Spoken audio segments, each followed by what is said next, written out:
বহু বছর আগে বারাণসীর এক ছোট্ট গ্রামে বাস করতেন এক সাধু কবি। নাম ছিল তার তুলসী দাস। তার ভালোবাসার মানুষ তাকে এমন এক সত্য উপলব্ধি করিয়েছিলেন যা তার জীবনকে সম্পূর্ণরূপে বদলে দিয়েছিল। একদিন তার স্ত্রী তার বাবার বাড়িতে বেড়াতে গিয়েছিলেন। তুলসী দাস ব্যাকুল হয়ে উঠলেন তার স্ত্রীর জন্য।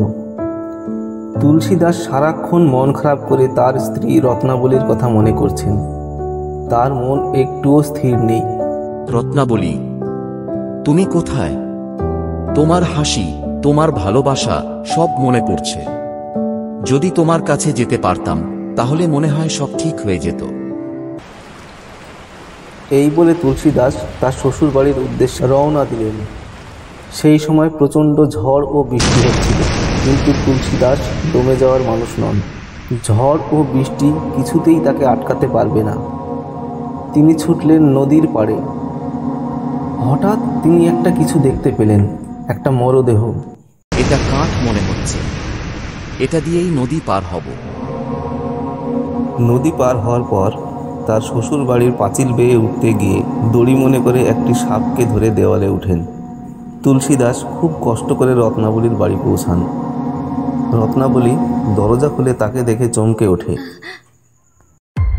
এই ঝড়ের রাতে তুমি কিভাবে এসেছো? এটা তো অনেক বিপজ্জনক। আমি তোমাকে দেখতে এসেছি। তোমাকে না দেখলে আমার মন শান্ত হবে না। তুমি নিজের জীবনকে বিপদে ফেলে এখানে এসেছো। এটা কি ধরনের ভালোবাসা? আমি তো শুধু আমার মনের কথা শুনেছি। যদি আমার এই নশ্বর দেহের প্রতি তোমার এত ভালোবাসা থাকে, তাহলে তোমার এই ভালোবাসা যদি ভগবান রামের প্রতি দেখাও, তাহলে তোমার জীবন সার্থক হবে। তুমি ঠিকই বলেছ। আমি তোমার প্রেমে অন্ধ ছিলাম। আমার জীবনের আসল উদ্দেশ্য খুঁজে বের করতে হবে। ভগবান রামের পথে চললে তুমি সত্যিকারের সুখ খুঁজে পাবে। ঠিক আছে, আমি ভগবান রামের প্রতি আমার জীবন উৎসর্গ করব। আমি রামের প্রতি আমার ভক্তি নিবেদন করব আর রামচরিতমানস রচনা করব।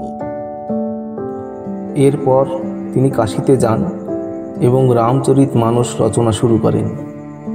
এই রামচরিতমানস হিন্দু সংস্কৃতির এক গুরুত্বপূর্ণ গ্রন্থ, যা ভগবান রামের জীবন কাহিনী হিন্দি ভাষায় উপস্থাপন করে।